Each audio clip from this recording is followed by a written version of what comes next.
Kau selalu punya cara untuk menjagaku, senantiasa ada di dalam rencanamu Tuhan.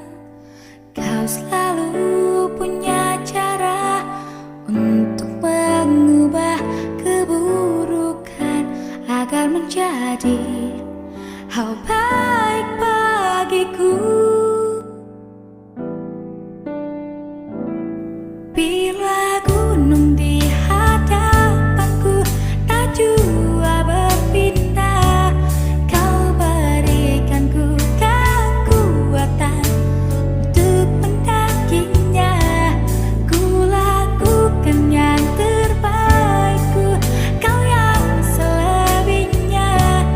Tuhan selalu punya cara membuatku menang pada akhirnya. Shalom, selamat pagi, salam sehat bagi kita semua, para pendengar setia Sapaan Teduh di Klasis Jakarta, Kalimantan.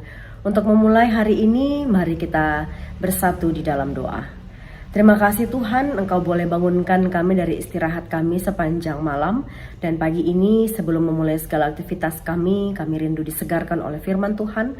Sapalah kami melalui firman-Mu ya Tuhan, dan biarlah Roh Kudus yang memberikan pengertian kepada kami. Dalam nama Yesus kami berdoa dan mengucap syukur. Amin. Mazmur 17 ayat 6. Aku berseru kepadamu karena Engkau menjawab aku, ya Allah. Sendengkanlah telingamu kepadaku, dengarkanlah perkataanku. Bapak Ibu saudara-saudari yang terkasih dalam Tuhan, kalau ditanyakan kepada kita, apakah kita seorang pendengar yang baik? Adakah di antara kita yang menjawab ya? Ternyata seorang pendengar yang baik itu jika mendengarkan butuh konsentrasi, butuh empati, dan juga butuh gestur-gestur tubuh yang juga membuat pendengar kita merasa nyaman. Dan ternyata pendengar yang baik itu tidak harus selalu memberi nasihat ataupun memberi solusi. Ternyata ada satu kata bijak yang mengatakan, hendaklah kita belajar untuk mendengarkan, bukan sekedar untuk menanggapi, tapi biarlah kita belajar mendengarkan untuk memahami. Bapak Ibu Saudara terkasih, di zaman yang serba modern ini, zaman serba gadget ini, ada kata-kata yang dikatakan bahwa yang namanya gadget dan internet itu mendekatkan yang jauh, tetapi juga menjauhkan yang dekat. Setuju atau tidak kita dengan kata-kata ini? Kita juga harus mengakui bahwa saat ini kita sedang mengalami tantangan dalam berkomunikasi. Ya, di saat kita sudah tidak lagi saling mendengarkan, di saat anak-anak dipanggil berulang kali tidak menjawab, bahkan juga ketika anak memanggil orang tuanya juga tidak dijawab, tidak disahut. Kita begitu banyak terdistraksi oleh kesibukan, oleh gadget, oleh sosial media, dan banyak hal yang mungkin membuat kita dalam satu keluarga pun sudah jarang untuk bicara dari hati ke hati.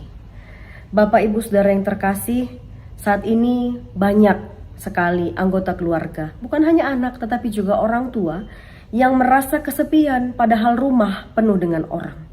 Semua sibuk, semua ada di kamar masing-masing, merasa tidak ada yang mendengarkan sehingga merasa kesepian. Itu yang banyak terjadi di keluarga-keluarga modern saat ini. Bapak Ibu Saudara-saudara terkasih, dari Mazmur yang dituliskan oleh Daud ini, Daud tahu bahwa hanya Tuhanlah satu-satunya pendengar yang terbaik.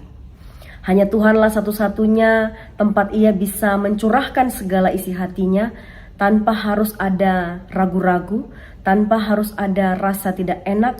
Bahkan di saat Daud ada di sekeliling musuh-musuhnya, dia tidak tahu ketika anaknya sendiri pun bisa berkhianat, ketika Raja Saul juga menginginkan nyawanya, dia merasa terancam, dia merasa ketakutan, dia bahkan tidak tahu yang mana teman, mana lawan. Sekelilingnya ada musuh sehingga hanya Tuhanlah satu-satunya tempat Daud mencurahkan isi hatinya. Dan itu sudah teruji dan sudah terbukti bahwa menurut kesaksian Daud, Tuhan itu menyendengkan telinga. Kalau seseorang menyendengkan telinga, ya, dia itu adalah tanda siap menyimak, siap mendengar dengan lebih baik dan memberikan fokusnya kepada yang akan berbicara. Itu tandanya menyendengkan. Jadi bukan hanya mendengar tapi sudah menyimak, ya, mau mengerti betul. Maka ini berlaku bagi kita juga. Bukan hanya bagi Daud Tuhan mau menyendengkan telinganya, tetapi Tuhan juga siap menyimak doa, keluhan, kerinduan hati kita, hati saudara dan hati saya.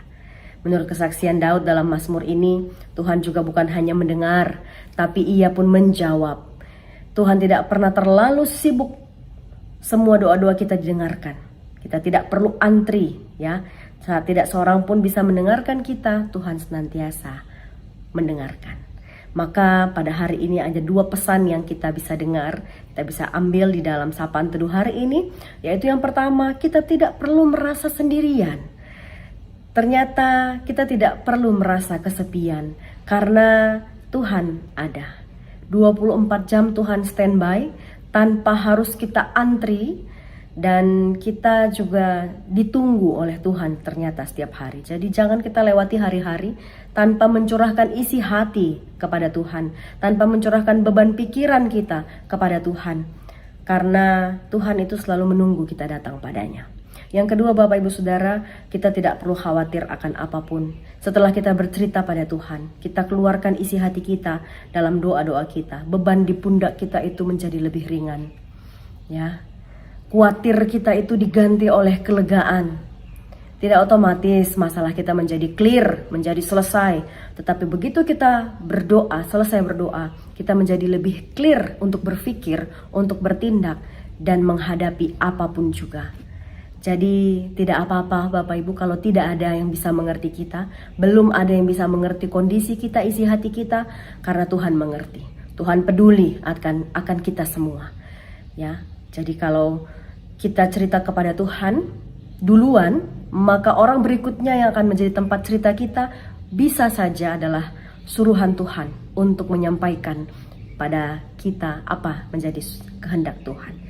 Jadi jangan menjadi orang yang tertutup dan memendam semuanya sendirian. Jangan malu karena di hadapan Tuhan tidak ada yang bisa kita sembunyikan. Sekecil apapun Tuhan akan dengarkan keinginan kita. Sekecil apapun dosa itu juga kita akui kepada Tuhan karena Tuhan juga sudah lebih dahulu mengetahui segalanya. Tuhan kiranya menolong kita, Tuhan kiranya memberkati kita, dan kiranya kita tidak pernah lelah untuk bercerita dalam doa kepada Tuhan karena Tuhan senantiasa mendengarkan dan menjawab kita. Amin. Mari kita berdoa. Terima kasih Tuhan untuk firman yang menguatkan kami bahwa kami tidak pernah sendirian, bahwa Tuhan selalu ada untuk mendengarkan kami dalam setiap keluhan kami, dalam setiap sakit hati kami, apapun yang menjadi kerinduan kami, Tuhan setia mendengarkan kami. Ajar kami Tuhan untuk selalu memulai hari kami dengan keyakinan bahwa Tuhan ada bagi kami, Tuhan ada untuk kami dan kami tidak pernah sendirian, kami tidak perlu merasa kesepian. Terima kasih Tuhan. Kami berdoa untuk gereja Tuhan GBKP Runggun Bogor Barat dalam pelayanan pendeta kami, Pendeta Melda Brutarigan satu keluarga. Tuhan kiranya berkati, berikan kesehatan, dan Tuhan berikan juga hikmat dalam menjalani pelayanan. Demikian juga para pertua diaken dan juga para nora naras, Tuhan yang mampukan dalam membawa gereja ini semakin berkenan pada Tuhan, dan setiap jemaatnya juga Tuhan boleh bertumbuh dalam iman, dan Tuhan jawab setiap pergumulan dan seruan doa mereka. Bapa di dalam surga, kami siap untuk memulai hari ini dalam aktivitas kami. Tuhan kiranya beserta dengan kami. Kami akhiri sapaan teduh ini dengan mengucapkan doa Bapa kami. Kita berdoa bersama. Bapa kami yang di surga, dikuduskanlah namamu. Datanglah kerajaanmu, jadilah kehendakmu di bumi seperti di surga. Berikanlah kami pada hari ini makanan kami yang secukupnya, dan ampunilah kami akan kesalahan kami seperti kami juga mengampuni orang yang bersalah kepada kami. Dan janganlah membawa kami ke dalam pencobaan, tetapi lepaskanlah kami daripada yang jahat. Karena Engkaulah yang punya kerajaan dan kuasa dan kemuliaan sampai selama-lamanya. Amin.